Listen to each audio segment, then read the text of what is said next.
Hello दोस्तों, the success point 2.0 में आप सभी का वेलकम है। आज हम लोग दिल्ली पुलिस कांस्टेबल के लिए प्रैक्टिस सेट 29 करेंगे। तो सेशन में अंत तक बने रहिएगा। सेशन को लाइक एवं अपने दोस्तों के साथ अधिक से अधिक शेयर कीजिएगा। जो लोग अपने चैनल पे नए हैं, चैनल को सब्सक्राइब कर बेल आइकन प्रेस कर दीजिएगा ताकि सेशन का नोटिफिकेशन हमेशा आपको मिलते रहे। इसका पीडीएफ का लिंक वीडियो के डिस्क्रिप्शन बॉक्स में डाला गया है, आप लोग वहां से इसे डाउनलोड कर सकते हैं। तो आइए इसका पहला क्वेश्चन देखते हैं। कह रहा है कि मेगास्थनीज के अनुसार चंद्रगुप्त मौर्य के शासनकाल में समाज डैश जातियों में विभाजित था। तो इसका सही उत्तर होगा 7 जाति। कौन कौन था? बुद्धिमान पुरुष यानी ब्राह्मण, किसान, चरवाहे, कारीगर, सैनिक, निरीक्षक एवं सेना नौसेना के सरकारी अधिकारी। अगला है कि 2020 में सेवानिवृत्ति लेने की घोषणा करने वाले चीनी खिलाड़ी लिन डैन एक पेशेवर डैश थे, तो बैडमिंटन खिलाड़ी थे हैं ये। अगले प्रश्न पे चलिए। कह रहा है कि beyond religion ethics for a whole world नामक पुस्तक किसके द्वारा लिखी गई है? तो इसका सही उत्तर होगा दलाई लामा। अगला है आदि पर्व निम्नलिखित में से किस ग्रंथ का एक भाग है? तो इसका सही उत्तर होगा महाभारत का। क्या हो जाएगा? महाभारत का। अगला प्रश्न है कि मुंबई में गेटवे ऑफ इंडिया का निर्माण कार्य निम्नलिखित में से किस वर्ष में प्रारंभ हुआ था? तो इसका सही उत्तर होगा 1911 में। अगला है कि 2020 में गणतंत्र दिवस की परेड में मुख्य अतिथि रहे जायर बोल्सोनारो निम्नलिखित में से किस देश के राष्ट्रपति हैं? तो इसका सही उत्तर हो जाएगा क्या? ब्राजील। अगला है कि निम्नलिखित में से किस विद्रोह का नेतृत्व सुरेंद्र साई, यहाँ पे साई लिखा है, सुरेंद्र साई द्वारा किया गया था? तो इसका सही उत्तर हो जाएगा संबलपुर विद्रोह। क्या? संबलपुर विद्रोह। अगला है कि भारतीय संविधान के निम्नलिखित में से कौन सा अनुच्छेद मानव में दुर्व्यवहार के निषेध को मौलिक अधिकार घोषित करता है? तो इसका सही उत्तर क्या हो जाएगा? इसका सही उत्तर होगा अनुच्छेद 23। ठीक है, आगे की ओर चलते हैं अगला प्रश्न पे। अगला प्रश्न आपसे कह रहा है कि भारत में औपनिवेशिक शासनकाल में लॉर्ड मैकाले द्वारा निम्नलिखित में से किस क्षेत्र के लिए अधोमुखी निष्पंदन दृष्टिकोण का समर्थन किया गया था? तो इसका सही उत्तर हो जाएगा शिक्षा। अगला है केंद्रीय बजट 2020-21 के अनुसार भारत विश्व की डैश सबसे बड़ी अर्थव्यवस्था है? तो इसका सही उत्तर हो जाएगा 5वीं सबसे बड़ी अर्थव्यवस्था है। अगला है कि मानस नदी निम्नलिखित में से किस पड़ोसी देश से भारत में सीधे प्रवेश करती है? तो इसका सही उत्तर हो जाएगा क्या? भूटान। अगला है कि सीना नदी क्या है? सीना नदी निम्नलिखित में से किस नदी प्रणाली की एक महत्वपूर्ण नदी है? तो इसका सही उत्तर क्या हो जाएगा? कृष्णा का। सीना नदी भीमा नदी की एक बड़ी सहायक नदी है जिसका उद्गम महाराष्ट्र के अहमदनगर शहर के पास से होता है। महाराष्ट्र और कर्नाटक राज्य से होकर बहने वाली कृष्णा नदी की प्रमुख सहायक नदी भीमा नदी है। तो इसका सही उत्तर देखिए कैसे घुमा के आपसे पूछा है। ये भीमा का सहायक नदी है सीना, ठीक है, और भीमा किसकी है? कृष्णा की, इसलिए इसका सही उत्तर होगा कृष्णा, क्योंकि यहाँ पे भीमा दिया नहीं गया है, तो आप यहाँ पे लगाएंगे क्या? कृष्णा। अगला प्रश्न पे चले। कह रहा है कि पी हरिकृष्णा निम्नलिखित में से किस खेल में अंतर्राष्ट्रीय स्पर्धाओं में भारत का प्रतिनिधित्व करते हैं? तो इसका सही उत्तर हो जाएगा क्या? इसका सही उत्तर होगा शतरंज। क्या हो जाएगा? शतरंज। अगला प्रश्न पे चले। कह रहा है कि नदियों को जोड़ने यानी कि इंटरलिंकिंग ऑफ रिवर्स के कार्यक्रम के अंतर्गत डैश नदी से केन नदी को जोड़ने का कार्य निर्माणाधीन है? तो इसका सही उत्तर हो जाएगा केन बेतवा लिंक होगा। क्या हो जाएगा? इसका सही उत्तर बेतवा होगा। केन बेतवा लिंक पढ़े होंगे आप लोग। अगला है कि राजस्थान के निम्नलिखित में से किस स्थान पर प्रसिद्ध विनेश्वर मेला आयोजित किया जाता है? तो वनेश्वर मेला जो है ये आयोजित किया जाता है डूंगरपुर में। अगला निम्नलिखित में से कौन सा हार्मोन आपातकालीन परिस्थितियों के प्रति हमारी प्रतिक्रिया को सक्षम बनाता है? तो इसका सही उत्तर होगा एड्रेनालिन होगा। अगला प्रश्न है कि कावेरी नदी का वेश निम्नलिखित में से किस राज्य तक नहीं फैला हुआ है? तो इसका सही उत्तर होगा आंध्र प्रदेश तक। ठीक है, कर्नाटक के कोडेगु जिले के क्या है ताल कावेरी में पश्चिमी घाट से उत्पन्न कावेरी नदी का वेशिन कर्नाटक में मतलब 34,273 किलोमीटर, तमिलनाडु में 43,856 वर्ग किलोमीटर है। ठीक है, और केरल में 2866 वर्ग किलोमीटर राज्यों में, और केंद्र शासित प्रदेशों यानी पुदुचेरी 160 वर्ग किलोमीटर सहित कुल 81,175 वर्ग किलोमीटर में यह फैला हुआ है। अगला प्रश्न पे चलते हैं। कह रहा निम्नलिखित में से कौन भारत की संविधान सभा में मौलिक अधिकारों की उप समिति के अध्यक्ष थे? तो इसका सही विकल्प हो जाएगा जैविक कृपलानी। क्या होगा? आचार्य जैविक कृपलानी। आगे की ओर चले, कह रहा है कि निम्नलिखित में से कौन जैविक नाइट्रोजन स्थिरीकारक है? तो इसका सही विकल्प क्या हो जाएगा? नीलहरित शैवाल। अगला है, कोशिकाओं में गैसों के संचयन की प्रक्रिया कहलाती है। क्या कहलाती है? डिफ्यूजन कहलाती है। अगला है कि ऑस्ट्रेलियाई ओपन 2020 में महिला एकल श्रेणी में उप विजेता निम्नलिखित में से कौन बनी? तो इसका सही उत्तर क्या हो जाएगा? इसका सही उत्तर होगा आपका ये गर्वीने मुगुरुजा। अगला है कि मध्यकाल में निम्नलिखित में से किस देश के अब्दुल रजाक भारत आया था? तो इसका सही विकल्प हो जाएगा फारस का। क्या हो जाएगा? फारस का। आगे की ओर चलेंगे, अगला प्रश्न पे कह रहे हैं कि हेल पुन्निया नामक जनजातीय पर्व पारंपरिक रूप से निम्नलिखित में से किस राज्य से संबंधित है? तो इसका सही विकल्प हो जाएगा झारखंड। अगला है कि दिवाशो नामक जनजातीय पर्व पारंपरिक रूप से निम्नलिखित में से किस राज्य से संबंधित है? तो इसका सही उत्तर हो जाएगा गुजरात। आगे की ओर चलिए, अगला प्रश्न पे कह रहा है कि निम्नलिखित में से कौन सा पायशीकरण यानी कि इसल्सिफिकेशन के लिए उत्तरदायी है? तो इसका सही विकल्प हो जाएगा वाइल। अगला प्रश्न है कि केंद्रीय बजट 2020-21 के अनुसार निम्नलिखित में से कौन सा वित्तीय वर्ष 2020-21 के दौरान केंद्र सरकार के लिए प्राप्तियों का सबसे बड़ा स्रोत होने का अनुमान है? तो इसका सही उत्तर हो जाएगा प्रत्यक्ष कर। अगला प्रश्न पे चले, प्रश्न कह रहा है कि सरभपुड़िये और सोमवंशी नामक राजवंशों ने डैश में शासन किया? तो इसका सही विकल्प हो जाएगा छत्तीसगढ़ में। अगला है कि छोटी आंत डियोडेनम यानी कि जेनुनम और डैश में विभाजित होता है? तो इसका सही उत्तर हो जाएगा क्या? इलियम में। उसके बाद और क्या होगा? इलियम में होगा। अगला प्रश्न है कि केंद्रीय बजट 2020-21 में निम्नलिखित में से किस संस्था की स्थापना को प्रस्तावित किया गया है? तो इसका सही विकल्प हो जाएगा भारतीय विरासत एवं संरक्षण क्या संस्थान। अगला प्रश्न है कि वर्ष 2017 में भारत के राष्ट्रपति के चुनाव के समय निम्नलिखित में से किस राज्य के विधानसभा सदस्यों के मतों का मूल्य तीसरा सर्वोच्च मूल्य था? तो इसका सही विकल्प हो जाएगा महाराष्ट्र। अगला है कि रावी कोंडाला राव जिनका जुलाई 2020 में निधन हो गया, उन्हें डैश सिनेमा में उनके योगदान के लिए जाना जाता है? तो इसका सही उत्तर क्या हो जाएगा? तेलुगु। क्या हो जाएगा? तेलुगु। आगे की ओर चलते हैं, अगला प्रश्न पे ध्यान देते हैं। प्रश्न कह रहा है कि a better India a better world नामक पुस्तक निम्नलिखित में से किसके द्वारा लिखी गई है? तो इसका सही विकल्प हो जाएगा NR नारायण मूर्ति। अगला कि औरंगजेब की पत्नी राबिया उद दुर्रानी की कब्रगाह बीबी का मकबरा नामक स्मारक निम्नलिखित में से किस राज्य में स्थित है? तो इसका सही विकल्प हो जाएगा आपका क्या? महाराष्ट्र। क्या हो जाएगा? महाराष्ट्र। आगे की ओर चलते हैं, महाराष्ट्र के औरंगाबाद में, इतना ये भी क्लियर कर देते हैं। कह रहा है कि निम्नलिखित में से किस पर्वत श्रेणी में मलयगिरी इसकी सर्वोच्च चोटियों में से एक के रूप में स्थित है? तो इसका सही विकल्प हो जाएगा गढ़जात पहाड़ियों।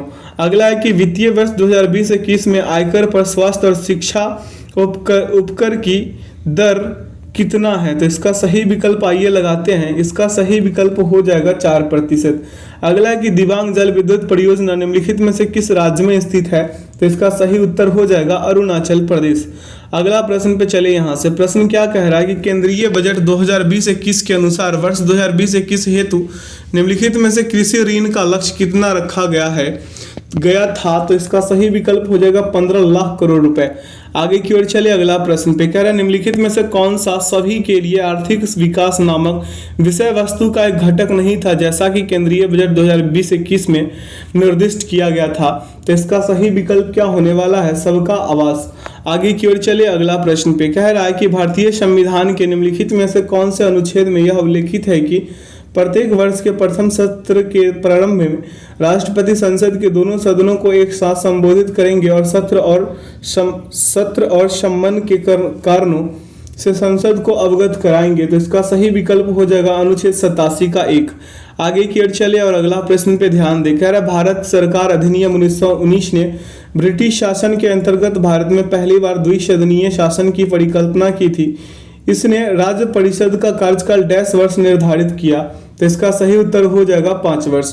अगला है कि हड़प्पा कालीन निम्नलिखित में से कौन सा स्थल गुजरात में स्थित है? तो इसका सही उत्तर हो जाएगा सुरकोटदा। क्या हो जाएगा? सुरकोटदा जो है ये कहाँ स्थित है? गुजरात में स्थित है।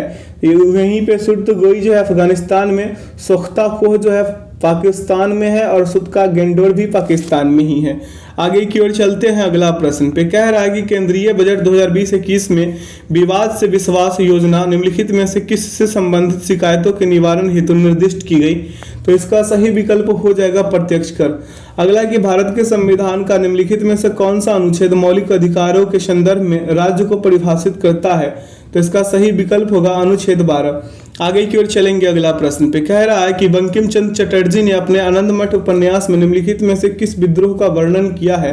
तो इसका सही विकल्प हो जाएगा सन्यासी विद्रोह। अगला है कि चेचक का टीका निम्नलिखित में से किसके द्वारा खोजा गया था? तो एडवर्ड जेनर के द्वारा चेचक का टीका खोजा गया था। ठीक है, आगे की ओर चलते हैं। अगला प्रश्न पे कह रहा है कि गाथा गायन का एक स्वरूप दसकठिया निम्नलिखित में से कहाँ प्रचलित है? तो इसका सही विकल्प हो जाएगा ओडिशा में। ठीक है, अगला प्रश्न है कि 10वीं हॉकी इंडिया सीनियर महिला राष्ट्रीय चैंपियनशिप 2020 डिवीजन खिताब डैश की टीम ने जीता? तो इसका सही विकल्प हो जाएगा हरियाणा। क्या हो जाएगा? हरियाणा। अगला प्रश्न पे चले, कह रहा है कि ध्रुवास्त्र क्या है? ध्रुवास्त्र जिसका सफलतापूर्वक परीक्षण जुलाई 2020 में किया गया रक्षा अनुसंधान एवं विकास संगठन DRDO द्वारा विकसित एक डैश है। तो ये क्या है?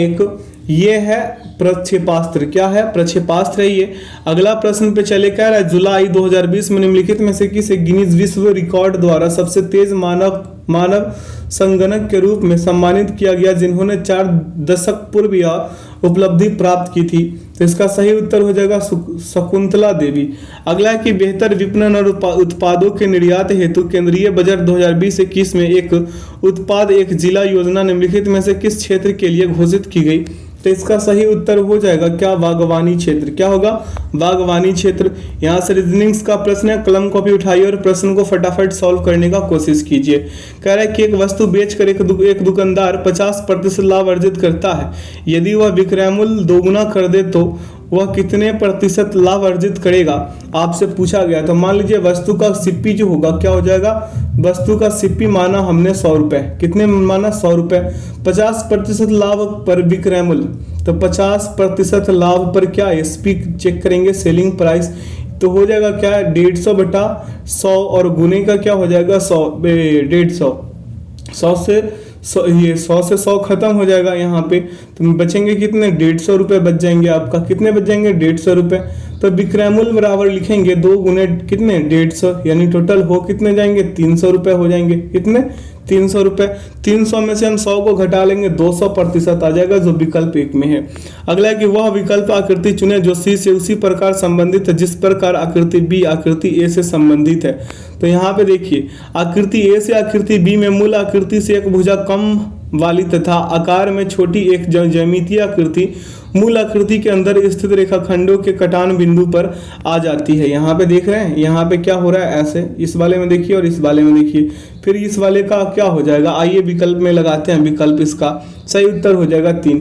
अगला है कि कागज को निम्नांकित चित्रों के अनुसार मोड़ा और काटा गया है, खोले जाने पर यह कैसा दिखाई देगा? ध्यानपूर्वक अगर आप देखें तो ये प्रश्न का जो आकृति है लगभग जो हम बनाने का कोशिश करेंगे, ये जो है ना ऐसे, ये इसमें एम फिट कर दीजिए, यहाँ पे भी एम फिट कर दीजिए, यहाँ पे भी एम फिट कर दीजिए, यहाँ पे भी एम।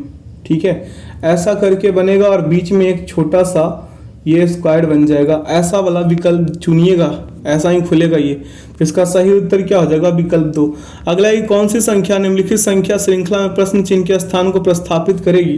तो यहाँ पे आपको दिया गया है 33 दिया गया है, और क्या दिया गया है? 70, और दिया गया है 144, और एक दिया गया है 292, और अगला संख्या आपसे पूछ लिया है। तो यहाँ पे देखिए 37 का डिफरेंस है, और यहाँ पे कितने? 74 का डिफरेंस है, और फिर यहाँ पे कितने का डिफरेंस है? 148 का डिफरेंस है।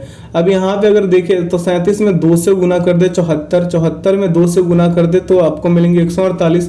तो 148 में भी आप 2 से गुना करा दीजिएगा, मिलेंगे आपको 296, और 148 और 296 को जोड़िएगा, सॉरी 292 में 296 जोड़ दीजिएगा, 588 मिल जाएंगे। कितने मिल जाएंगे? 588, जो विकल्प 3 में है। आगे की ओर चलते हैं। अगला प्रश्न पे कह रहा है कि वह आकृति वह विकल्प आकृति चुने जो दी गई आकृति में प्रश्नवाचक चिन्ह को प्रस्थापित करके पैटर्न को पूरा कर सकती है। ध्यानपूर्वक देखें तो इसका सही विकल्प जो है विकल्प 3 हो जाएंगे। अगले प्रश्न पे चलते हैं। प्रश्न आपसे कह रहा है कि उस विकल्प का चयन कीजिए जिसका तीसरे शब्द से वही संबंध है जो दूसरे शब्द का पहले शब्द से। तो आइजोल मिजोरम का क्या होगा? आइजोल। तो दिसपुर किसका? असम का क्या होगा? दिसपुर हो जाएगा। यहाँ पे सही विकल्प हो जाएगा असम। अगला है कि वह विकल्प आकृति चुने जो निम्नांकित आकृति श्रृंखला में अगले स्थान पर आएगी। ध्यान दें यहाँ पे पहले चरण में डिजाइन को क्षैतिजतः 2 बराबर भागों में विभक्त करने के लिए एक रेखाखंड आ रहा है। दूसरे चरण में दोनों भाग स्पष्ट रूप से अलग हो जाते हैं। यही प्रक्रिया अगले चरण में जारी हो जाएगा। ठीक है, तो आइए यहाँ पे क्या हो जाएगा, इसका सही विकल्प लगा देते हैं। सही विकल्प इसका हो जाएगा उत्तर आकृति। इसका सही उत्तर आकृति क्या हो जाएगा? 57 नंबर वाले प्रश्न का उत्तर होगा विकल्प 3। आगे की ओर चलते हैं। अगला प्रश्न पे कह रहा है कि उस विकल्प आकृति का चयन कीजिए जो निम्नांकित आकृति श्रृंखला में अगले स्थान पर आएगी। तो यहाँ पे अगर आप देखें तो पहली आकृति से दूसरी आकृति में छायांकित वृत्त वामावर्त दिशा में एक खंड आगे बढ़ता है। दूसरी आकृति से तीसरी आकृति में सफेद वृत्त वामावर्त दिशा में एक खंड आगे बढ़ता है। ये दोनों चरण एकांतर क्रम से आगे भी जारी रहता है। ठीक है, तो इसका सही विकल्प क्या होना चाहिए? विकल्प 2 होना चाहिए। आगे की ओर चलते हैं। अगला प्रश्न पे कह रहा है कि दी गई 5 आकृतियों में से 4 किसी न किसी प्रकार से समान है जबकि एक असंगत है। उस असंगत आकृति का चयन कर लीजिए। ध्यानपूर्वक देखिए इस विकल्प में तो आपको पता चलेगा कि आकृति अगर आप 4 को छोड़ दे, किसको छोड़ दे? इस वाले 4 को, माफ कीजिएगा 2 को छोड़ना होगा आपको। किसको? ये 2 को। यहाँ तो सभी के सभी ये जो जिगजैग जैसा है ही, ये देखिए अन्य सभी आकृति समान दिशा की ओर उन्मुख है। जैसे सब ऐसे ऐसे ऐसे ऐसे है, सभी में ऐसे ऐसे है, लेकिन ये क्या है? अपना इधर की ओर एक घूम गया है। तो इसका सही विकल्प 4 होगा। अगला प्रश्न पे चले। कह रहा है निम्नलिखित 4 शब्दों में से 3 में एक निश्चित प्रकार की समानता है और एक असंगत है। उस असंगत विकल्प का चयन करें। ध्यान दे यहाँ पे आपसे कहा क्या गया है, यहाँ ध्यान दीजिएगा तो आपको पता चलेगा कि जो वृत्त है, त्रिभुज है और आयत है, यहाँ पे क्या है? एक अर्धवृत्त है। तो यहाँ पे इसका सही विकल्प क्या हो जाएगा? अर्धवृत्त। अब अर्धवृत्त क्यों होगा कि अर्धवृत्त को अगर छोड़ दे तो अन्य सभी ज्यामितीय आकृति या तो कर्व रेखा या सीधी रेखा से बने हैं, लेकिन अर्धवृत्त जो है कर्व रेखा और सीधी रेखा दोनों से बना है। अगला है कि वह विकल्प आकृति चुने जो आकृति 3 से उसी प्रकार संबंधित है जिस प्रकार आकृति 2 आकृति 1 से संबंधित है। तो आकृति 1 से आकृति 2 में जो डिजाइन है 90 डिग्री घूम जाती है तथा इसका दर्पण प्रतिबिंब जुड़ जाता है। तो इसी प्रकार से त्रिभुज का भी कर दीजिएगा। विकल्प कौन सा सही हो जाएगा? आपका विकल्प 3। अगला है कि वह विकल्प आकृति चुने जो दी गई आकृति में प्रश्नवाचक चिन्ह को प्रस्थापित करके पैटर्न को पूरा कर सकती है। ध्यान दें यहाँ पे तो आपको पता चलेगा इसका सही विकल्प 4 होंगे। वीडियो को आगे पीछे करके सॉल्व कीजिएगा। अगला प्रश्न है कि कागज की दी गई शीट को मोड़े जाने पर निम्नांकित में से कौन सा सेव बॉक्स बनेगा या बनेंगे? तो आइए यहाँ पे इसका विपरीत कर लेते हैं। ये डार्क वाला जो है ना, डार्क वाला, इसको हम काट कर डिनोट कर देते हैं। इसका विपरीत हो जाएगा ये बॉक्स में छोटा सा सर्किल। ठीक है, और आपका ये जो है इसका विपरीत क्या हो जाएगा? खाली वाले बॉक्स का फिर से यहाँ पे डार्क वाला बॉक्स हो जाएगा। तो डार्क वाला बॉक्स को हम काट कर डिनोट कर देते हैं और यहाँ पे ये जो खाली वाला बॉक्स है इसका फिर से खाली वाला ही बॉक्स बनेगा। तो इसका सही विकल्प आपको लगाना है।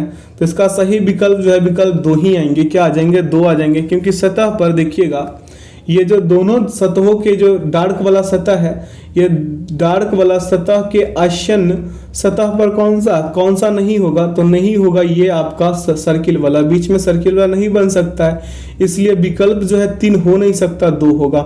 आगे की ओर चलते हैं। अगला प्रश्न पे ध्यान देते हैं। कह रहा है यहाँ पे इसका सही उत्तर क्या हो जाएगा? 2, यानी बनेंगे 1, 2 और 3, 4 बन जाएंगे, केवल 3 नहीं बनेंगे। हम यहाँ पे इसी में लगा रहे थे। ये 1 भी बनेंगे, 2 भी बनेंगे और 4 बन जाएंगे, 3 नहीं बनेंगे। यहाँ पे विकल्प 2 सही होगा। ठीक है, आगे की ओर चलते हैं। अगला प्रश्न पे कह रहा है कि वह वेन आरेख चुने जो निम्नलिखित वर्गों के बीच संबंध को सर्वोत्तम ढंग से दर्शाता है। तो यहाँ पे यात्री है, हवाई जहाज है और टैक्सी है। तो इसमें यात्री को बैठाइए, इसमें हवाई जहाज, इसमें यात्री और इसमें टैक्सी को, तीनों को अलग अलग बैठा दीजिए। सही उत्तर निकल के आ जाएंगे आपका विकल्प 1। अगला प्रश्न पे चले। कह रहा है कि उस विकल्प का चयन कीजिए जिसका तीसरी संख्या से वही संबंध है जो दूसरी संख्या का पहली संख्या से है। तो यहाँ पे हम करेंगे 12 गुने 12, क्या कर लेंगे 12 गुने 12 प्लस 12 माइनस 1 कर लेंगे, हमें मिल जाएंगे 155। ठीक है, सेम उसी प्रकार से अगर हम 15 गुने 15 और प्लस 15 माइनस 1 कर ले तो हमें क्या मिल जाएंगे 239 मिल जाएंगे, जो विकल्प 2 में है। अगला प्रश्न है आपका कि गणितीय चिन्हों के उसी सही संयोजन का चयन करें जिसके क्रमिक रूप से स्टार चिन्हों के स्थान पर रखे जाने पर दिया गया समीकरण संतुलित हो जाएगा। तो हर प्रश्न को आप चेक कीजिए, हर ऑप्शन को चेक कीजिएगा, विकल्प 2 ही सही होंगे इसका। आगे की ओर चले, कह रहा है कि दी गई आकृति के सही दर्पण प्रतिबिंब का चयन करें जब दर्पण को आकृति के दाईं ओर रखा जाता है, मतलब इस ओर रखा जाएगा तो ये कैसा बनेगा। तो आप ऐसा एक ट्रायंगल बनाइएगा यहाँ पे, फिर ऐसे यहाँ पे एक ट्रायंगल बन जाएगा पूर्ण रूप से। ठीक है, और यहाँ पे ये जो है ये स्टार जो है इसका कहाँ पे आ जाएगा, इसका स्टार मेरे दोस्त आ जाएगा आपका, इसको हटाएंगे यहाँ पे आएगा। ठीक है, यहाँ पे आएगा ये तीर जैसा जो है वो, माइनस यहाँ प्लस यहाँ, और ये ऊपर से एक एरो ऊपर आ जाएगा, ऐसा विकल्प में होगा इसका। देखेंगे आगे चलकर कि कौन से विकल्प में ऐसा है, तो इसका सही उत्तर होगा विकल्प 3। आगे की ओर चले अगला प्रश्न पे। अगला प्रश्न कह रहा है आपसे कि उस विकल्प आकृति का चयन कीजिए। इसको थोड़ा सा जूम करके आपको दिखाने का कोशिश करेंगे हम। देखिए वो प्रश्न को हम जूम कर दिए हैं 68 वाले को। कह रहा है कि उस विकल्प आकृति का चयन कीजिए जो दी गई आकृति में अंतर्निहित नहीं है, घुमाने की अनुमति नहीं है। यहाँ पे नहीं कहा गया है, इस बात को आप ध्यान दीजिएगा। तो आइए इसका उत्तर आकृति चेक करते हैं। इसका उत्तर आकृति क्या हो जाएगा, विकल्प 3 हो जाएगा। ऐसा ही एग्जाम्स में भी आता है ना, ऊपर नीचे स्क्रॉल करके प्रश्न को करने के लिए। देखिए ऐसा ही था ना, पहले ऊपर जाइए फिर नीचे जाइए। तो अब आइए इसको हम फिर से वही रूप, तो इसका वही रूप आ गया है ना, यहाँ पे इसका सही विकल्प क्या हो जाएगा, विकल्प 3। आगे की ओर चलेंगे अगला प्रश्न पे। कह रहा है कि वर्गों का वह विकल्प चुने जो दिए गए वेन आरेख द्वारा सर्वोत्तम ढंग से दर्शाया गया है। तो यहाँ पे क्या कह रहा है, इसमें डाल दीजिए पूरा का पूरा फूल, उसके बाद डैफोडिल, उसके बाद सूरजमुखी। तो इसका सही उत्तर क्या हो जाएगा, यहाँ पे विकल्प 4 हो जाएंगे। विकल्प 4 इसका सही उत्तर होगा। अगला है कि कौन सी संख्या निम्नलिखित श्रृंखला में प्रश्न चिन्ह को प्रस्थापित करेगी। यहाँ पे आपका 177 है, क्या है 177 है, उसके बाद क्या है 189 है, उसके बाद 213 है, उसके बाद 261 है, उसके बाद क्या है 357, और अगला क्या है आपका, अगला आपसे पूछा गया है। तो यहाँ पे हम डिफरेंस चेक करेंगे तो यहाँ 12 का, यहाँ 24 का डिफरेंस है। 189 से 213 में, 213 से 261 में कितने का डिफरेंस है, तो 48 का है। फिर 261 से 317 में कितने का डिफरेंस है, 96 का है। अब इसमें 2 से गुना कीजिए, तो फिर इसमें 2 से गुना कीजिएगा, फिर इसमें 2 से गुना कीजिएगा, और 96 में 2 से गुना कीजिएगा, आपको मिलेंगे 192। कितने 192, तो और 357 में 192 ऐड कर दीजिएगा, 549 आ जाएंगे, जो विकल्प किस में है, 2 में निहित है। अगले प्रश्न पे चलते हैं। कह रहा है कि दी गई 5 आकृतियों में से 4 किसी न किसी प्रकार से समान है जबकि एक असंगत है, उस असंगत आकृति का आप चयन कर लीजिए। तो आकृति अगर आप 4 को छोड़ दे, किसको छोड़ दे, 4 को छोड़ दे, इस वाली आकृति को छोड़ दे, तो अन्य सभी आकृतियां 2 बराबर भागों में विभक्त है, लेकिन आकृति 4 जो है 2 असमान भागों में विभक्त है, इसलिए ये क्या हो गया, भिन्न हो गया ये सभी से। अगला प्रश्न है कि एक निश्चित कूट भाषा में वाइफ को क्या लिखा जाता है, वैफी के रूप में लिखा जाता है। उसी कूट भाषा में निम्नलिखित में से किस शब्द को RHCI के रूप में लिखा जाएगा। तो आइए इसको करते हैं, जैसे WIFE यही है ना, तो यहाँ पे W बटन नीचे हो जाएगा, W तो वैसे ही हो जाएगा, और यहाँ पे बदला क्या है E, और F वैसे ही रहेगा, और I, ठीक है, ऐसे करके ऐसे बदला है। तो हम यहाँ पे RHCI का कर ले, तो यहाँ पे RHCI है, यही है ना, तो हम R को वैसे ही कांस्टेंट रखेंगे, कोई बदलाव नहीं। I को ले आएंगे चौथे वाले को दूसरे पे ले आएंगे, और दूसरे वाले को चौथे पे, और तीसरे वाले को वैसे के वैसे रख देंगे। तो इसका सही विकल्प हो जाएगा आपका RICH विकल्प 4 में है, तो इसका सही उत्तर विकल्प 4 होगा। अगला प्रश्न है कि उस समुच्चय का चयन कीजिए जिसकी संख्याओं के मध्य वही संबंध है जो निम्नलिखित दिए गए समुच्चय की संख्याओं के मध्य है। तो हम यहाँ पे करेंगे 112/2, आएंगे हमें बीच वाला संख्या 56, और इस 56 को हम भी 4 से कर दे तो हमको मिल जाएंगे 14। ठीक है, अगला उसी प्रकार से हम अगले वाले सेट को भी करेंगे और चूज करेंगे कि कौन सा विकल्प में होगा। तो विकल्प 4 को आप उठाइए, 224 को कीजिएगा 2 से, आपको मिलेंगे 112, और ये 112 को अगर 4 से कर दे तो आपको मिल जाएंगे 28, यानी विकल्प 4 सही। अगला है कि वह बॉक्स चुने जो कागज की दी गई सीट को मोड़े जाने पर बनने वाले बॉक्स के समान होगा।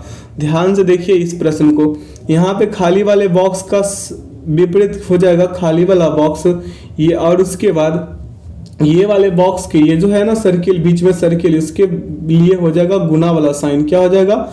गुना वाला साइन हो जाएगा। और फिर ये खाली बॉक्स के लिए क्या हो जाएगा? विपरीत खाली बॉक्स। ठीक है, तो यहाँ पे बनेगा कौन सा? अगर आप देखेंगे ध्यान पूर्वक, मेरे कहने का मतलब ये है, ये सभी क्या है? विपरीत फलक पे है। लेकिन यहाँ पे अगर देखें तो ये जो गुना वाला है इसके आसन्न सतह पर कौन नहीं होगा? तो ये सर्किल वाला नहीं होगा, हो सकता है, इसलिए इसका विकल्प जो होगा विकल्प 1, 2 और फिर 4 ही होगा। 1, 2 और फिर क्या हो जाएगा?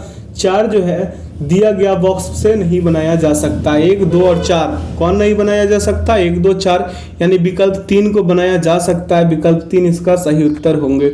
अगला प्रश्न पे चले, कह रहा है कि उस विकल्प आकृति का चयन कीजिए जो दी गई आकृति में अंतर्निहित है, घुमाने की अनुमति आपको नहीं दी गई है। तो इसका सही उत्तर क्या हो जाएगा? विकल्प 3। क्या हो जाएगा? विकल्प 3 हो जाएगा। अगले प्रश्न पे चलते हैं। कह रहा है प्रश्न, यहाँ से मैथ्स का प्रश्न है।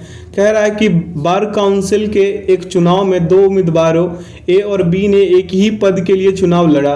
दिए गए सभी मत वैध मत थे और बार काउंसिल के प्रत्येक सदस्य को मत देना था। ए और बी के पक्ष में दिए गए मतों के बीच का अनुपात 3:10 था। तो यदि असफल उम्मीदवार को 46,860 मत प्राप्त हुए तो बार काउंसिल में कुल कितने सदस्य थे? तो ए एवं बी को प्राप्त मतों का अनुपात होगा 3:10। क्या होगा? 3:10। ये ए हो गया, ये बी हो गया। ठीक है, ए को कुल मत जो प्राप्त हुआ है वो कितना है? 46,860 हो जाएगा। तो बी को प्राप्त मत निकालेंगे तो क्या हो जाएगा? 10/3 गुने 46,860। यही ना, काटपीट मचाइएगा तो आ जाएगा आपको 15,000। कितने आएंगे?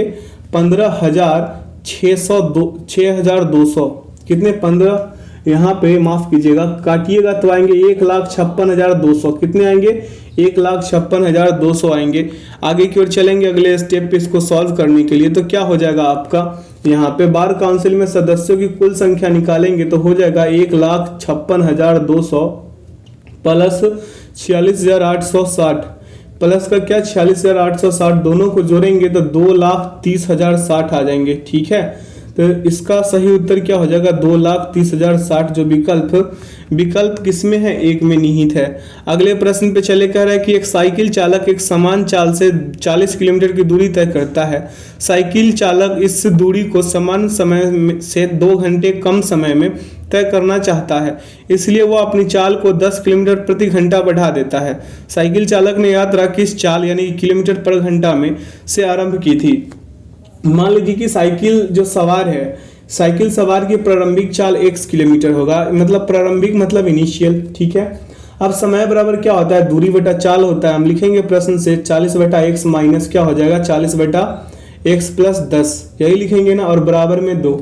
यहाँ पे करेंगे तो 40 कॉमन कर लेंगे, 1 बटा क्या हो जाएगा? 1/x होगा, और माइनस का हो जाएगा 1/x प्लस 10, और बराबर में आपका हो जाएगा 2। इसको आगे की ओर बढ़ाएंगे, इसका एलसीएम करेंगे तो क्या हो जाएगा आपका?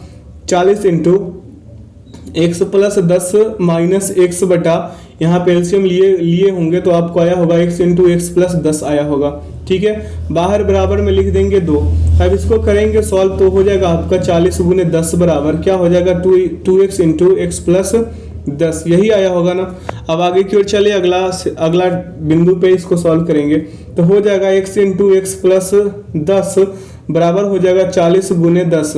क्या हो जाएगा? 40 गुने 10 बटा 2, काटिएगा तो 20 गुने 10, यानी कि यहाँ पे x इंटू एक्स प्लस 10 बराबर क्या हो जाएगा? 10 इंटू 10 प्लस 10।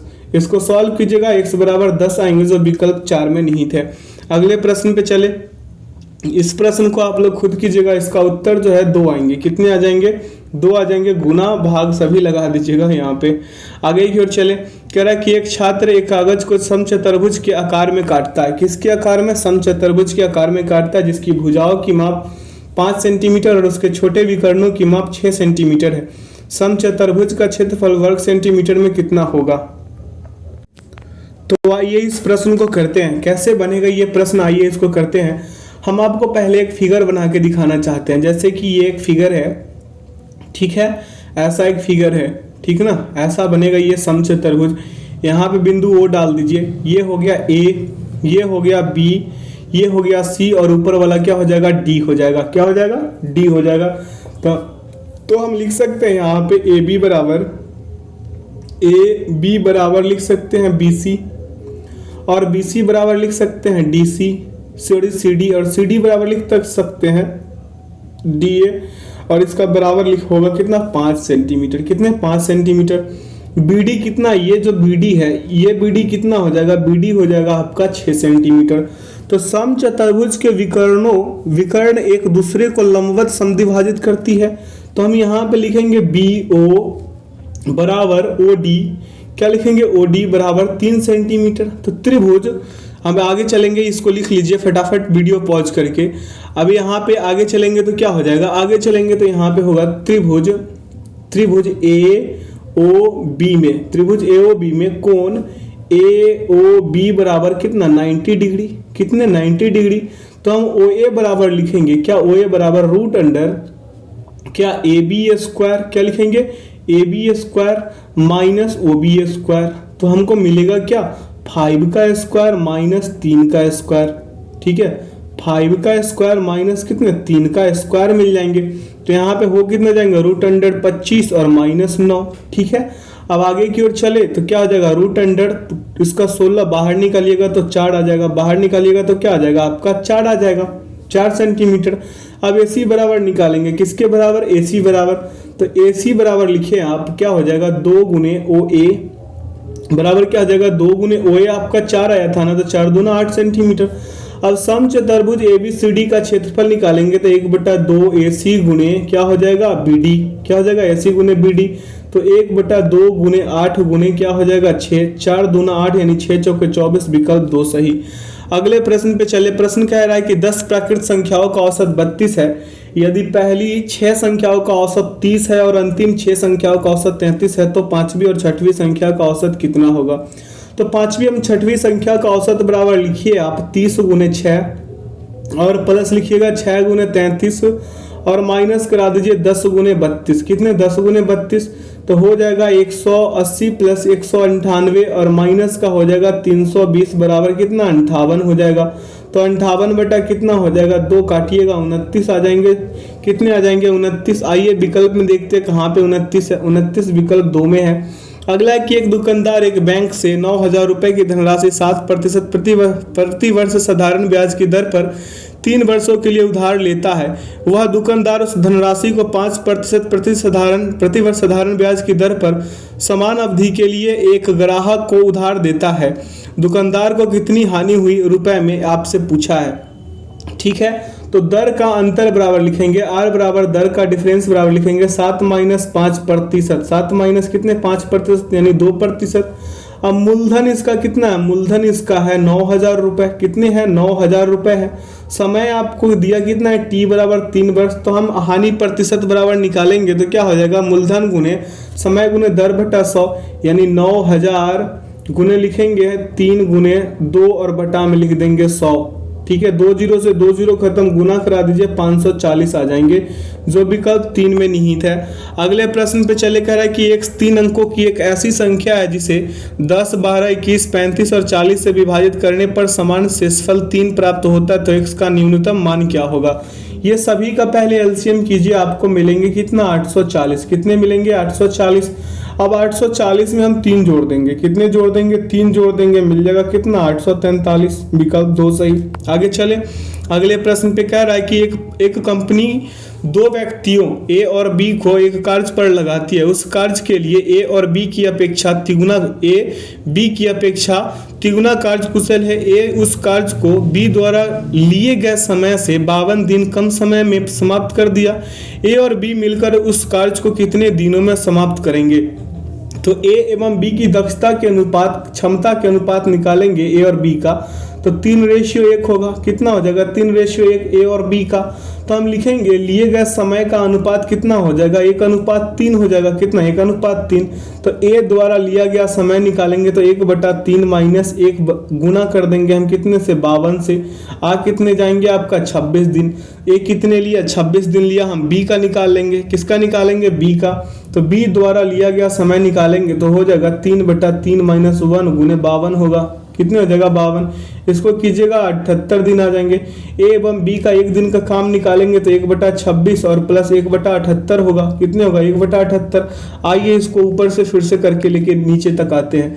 तो 1/36 और प्लस क्या हो जाएगा? 1/78।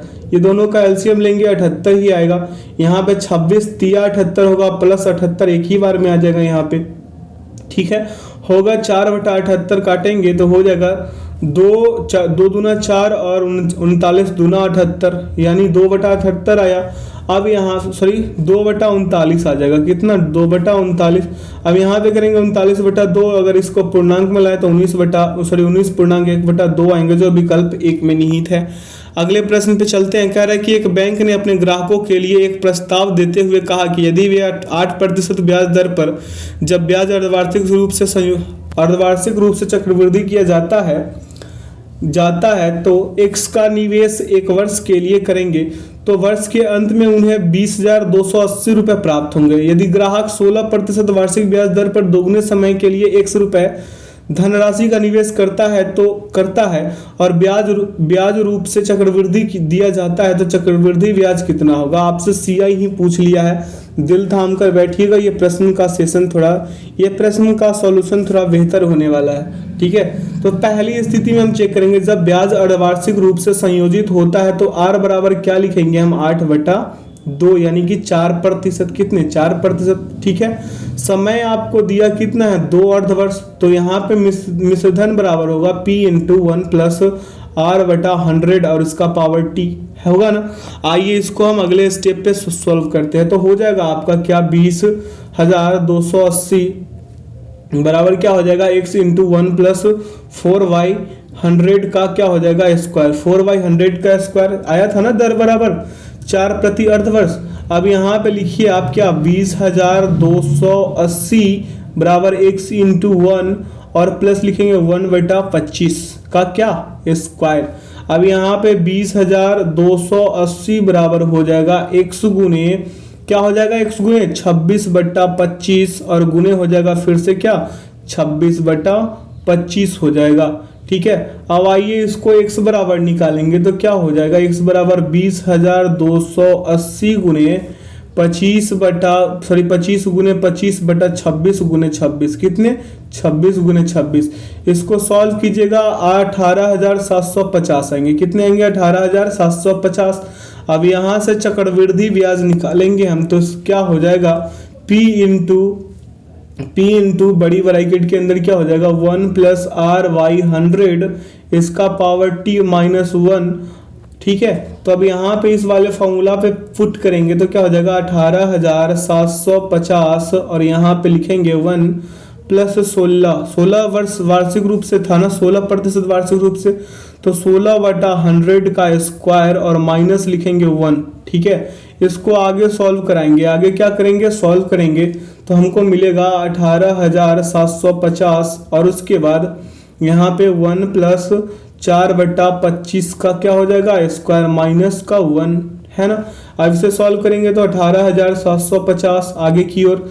अब यहाँ पे आ जाएगा 29/25 का स्क्वायर माइनस का 1, यही आएगा ना।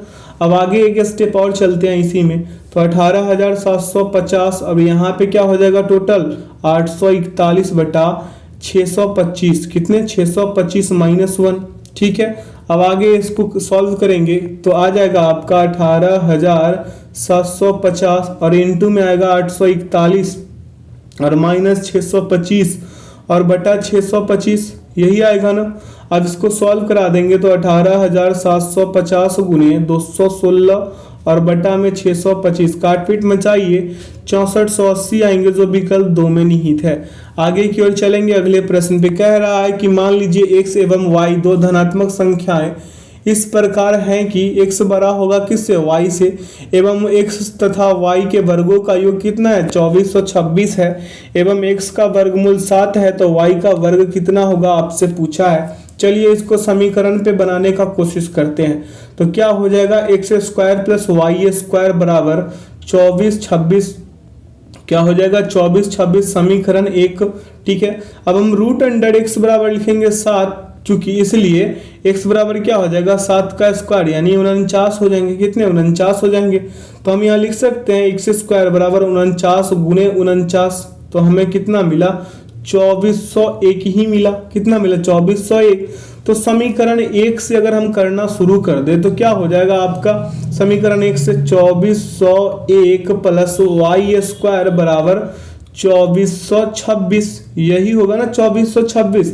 तो हम लिखें यहाँ पे वाई स्क्वायर बराबर 2426 माइनस 2401 बराबर कितने आ जाएंगे आपका, 25 आ जाएंगे। यानी कि y बराबर क्या आ जाएगा, y बराबर आ जाएगा आपका वाई स्क्वायर बराबर 25, यानी इसका सही उत्तर होगा, सही उत्तर क्या हो जाएगा, 25 हो जाएगा, विकल्प 4 सही।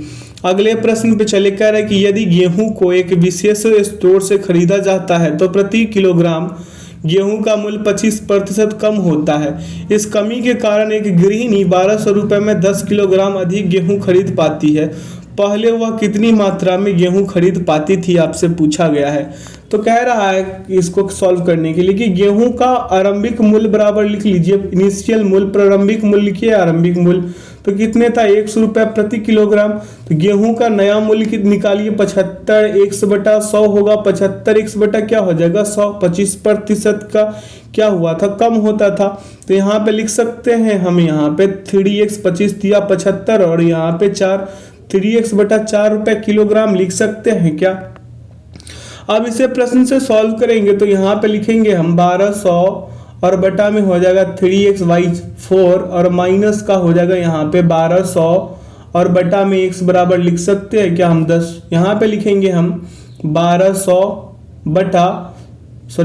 गुने 4 बटा क्या लिखेंगे 3x, इस वाले को सॉल्व करके। ठीक है, अब माइनस है तो माइनस 1200 बटा x और बराबर में 10 हो गया ना। अब यहाँ से चलेंगे तो क्या हो जाएगा, आगे की ओर चलेंगे तो यहाँ होगा आपका 1600 बटा x और माइनस 1200 बटा x और बराबर का क्या हो जाएगा 10। सॉल्व करेंगे तो यहाँ आएगा आपका 400 बटा x बराबर 10, 400 बटा x बराबर 10।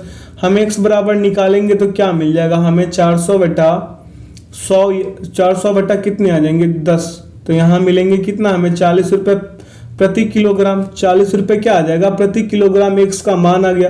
तो खरीदे गए गेहूं का आरंभिक मात्रा बराबर लिख दीजिए 1200 बटा 40, काटिएगा 30 उत्तर आएंगे जो विकल्प 2 में निहित है। अगला प्रश्न है कि एक विद्यार्थी एक वृत्त की एक वर्ग एवं एक आयत इस प्रकार बनाता है कि वृत्त की त्रिज्या वर्ग की भुजा के बराबर है कि और यहाँ पे आगे वृत्त की त्रिज्या वर्ग की भुजा के बराबर है और एवं आयत की लंबाई वृत्त की त्रिज्या का 40% है। यदि आयत की चौड़ाई 20 मीटर हो एवं वर्ग का क्षेत्रफल 49,000 वर्ग मीटर हो तो आयत का परिमाप मीटर में क्या होगा। फिर से क्वेश्चन को आप लोग वीडियो को पॉज करके पढ़ लीजिएगा। तो यहाँ पे वर्ग का क्षेत्रफल कितना है, वर्ग का क्षेत्रफल आपको दिया गया है 4900 वर्ग मीटर। ठीक है, तो वर्ग की भुजा बराबर होगा, लिखिएगा वर्ग की भुजा बराबर रूट अंडर 4900। ठीक है, बाहर निकालिएगा तो 70 मीटर आएगा। ठीक है, तो वृत्त की त्रिज्या बराबर मिला कितना 70 मीटर।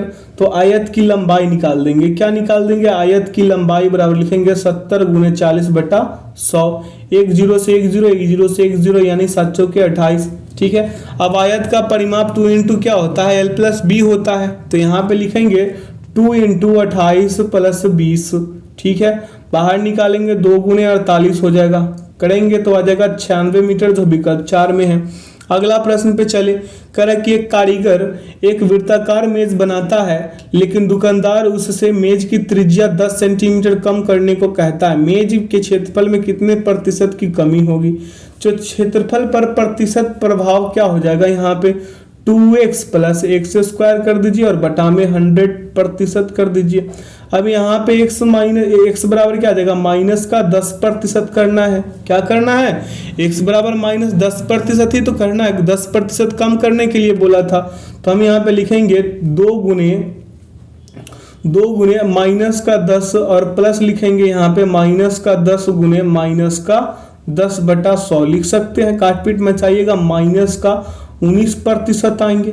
क्या आ जाएगा? माइनस का 19% आएंगे ना। यहाँ पे 9% दिया है ऑप्शन में, यहाँ पे ऊपर है ना 88 नंबर वाले 19%। तो यहाँ पे जो धनात्मक चिन्ह क्या कमी को दर्शाता है, तो 19% की क्या हो गई? कमी हो गई। आगे की ओर चलते हैं। कह रहा है कि एक कम कूलर क्या है? एक कम कूलर का अंकित मूल्य 4500 रुपये है और 15% ऑफ सीजन छूट पर उपलब्ध है। यह क्या है? 15% ऑफ सीजन पर उपलब्ध है छूट पर। तो दुकानदार ने एक और छूट देकर उस कूलर को 3519 में बेच दिया। दूसरी छूट का प्रतिशत कितना आपसे पूछा है। तो 15% छूट के बाद कूलर का मूल्य कितना है? 4500 लिखेंगे। 4500 गुने 15% का ऑफ सीजन छूट पर उपलब्ध था, तो हम लिखेंगे 15% छूट था ना, तो लिखेंगे 85/100 यानी 4500 गुने 85/100 काटिएगा तो आपको मिलेंगे 3825। ठीक है, 3825। कूलर का विक्रय मूल्य कितना है? 3519 है। कितना है कूलर का विक्रय मूल्य? 3519, जो दूसरा छूट देकर ये बेचा था। तो हम लिख देंगे यहाँ पे 3519 माइनस 3525 माइनस, यहाँ पे लिखेंगे 3525 माइनस 3519 लिखेंगे। हमें मिल जाएगा 306 रुपये।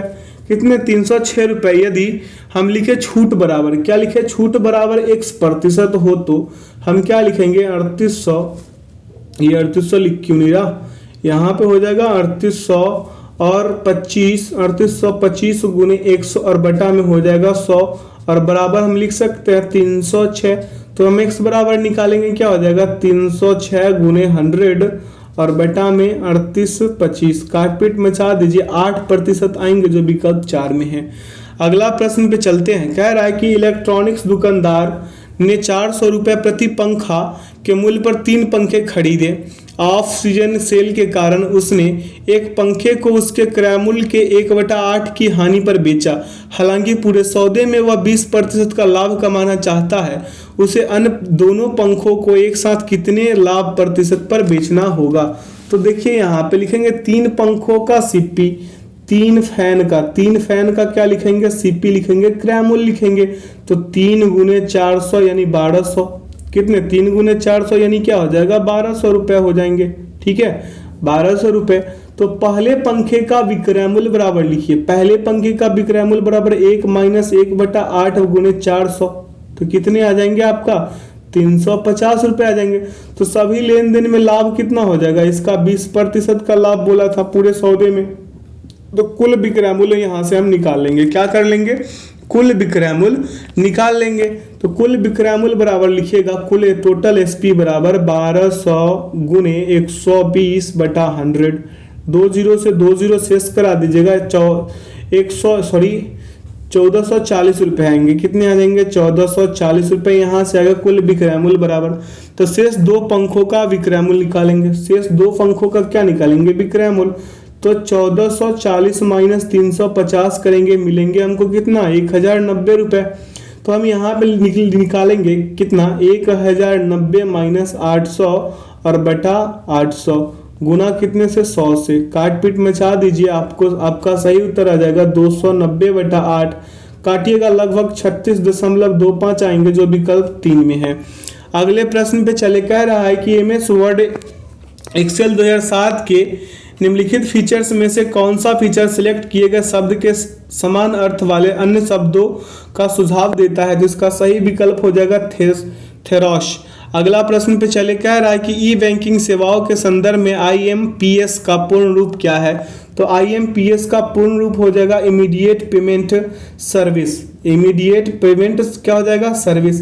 अगला प्रश्न है कि MS एक्सेल 2007 की निम्नलिखित में से कौन सी विशेषता का उपयोग कोशिकाओं सेल्स की एक श्रृंखला को शीघ्रता से प्रारूपित करने और एक पूर्व निर्धारित तालिका शैली का चयन करके इसे तालिका में बदलने के लिए किया जाता है।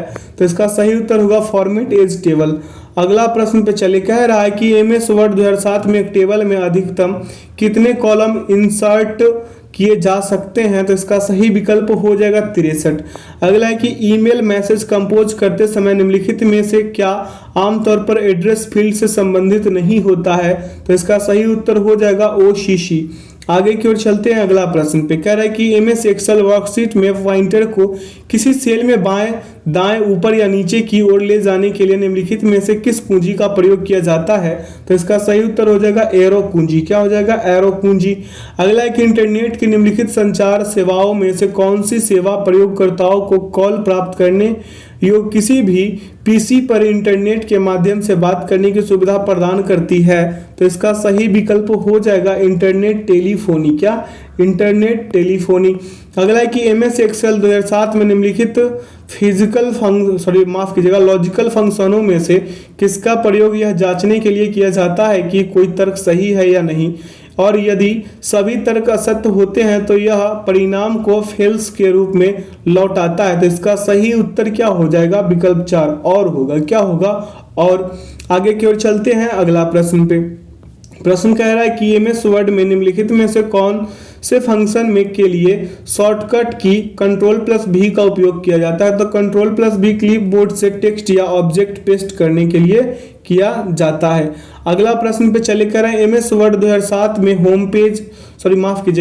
MS वर्ड 2007 में होम टैब के विकल्पों में से कौन सा विकल्प किसी सेलेक्ट की गई सामग्री में सभी प्रकार की फॉर्मेटिंग को हटाने के लिए प्रयोग किया जाता है, जिसके बाद केवल समान टेक्स्ट बचता है। तो इसका सही उत्तर हो जाएगा क्लियर फॉर्मेटिंग। तो आशा करते हैं आज के सेशन से आप लोगों को काफ़ी कुछ सीखने को मिला होगा। तो जो लोग अपने चैनल पे नए हैं, चैनल को सब्सक्राइब कर बेल आइकन प्रेस कर लीजिए ताकि सेशन का नोटिफिकेशन हमेशा आपको मिलते रहे। ठीक है, तो इस सेशन को अपने दोस्तों के साथ अधिक से अधिक शेयर कर दीजिएगा, लाइक कर दीजिएगा। तो वीडियो में अंत तक बने रहने के लिए बहुत बहुत धन्यवाद। अपना ख्याल रखिएगा और हर रोज मेरे साथ एक प्रैक्टिस सेट लगाते रहिए ताकि एग्जाम्स में आप बेहतर प्रदर्शन कर सके, आप अपना सिलेक्शन सुनिश्चित कर सके। तो चलिए, thanks for watching the video. जय हिंद, जय भारत।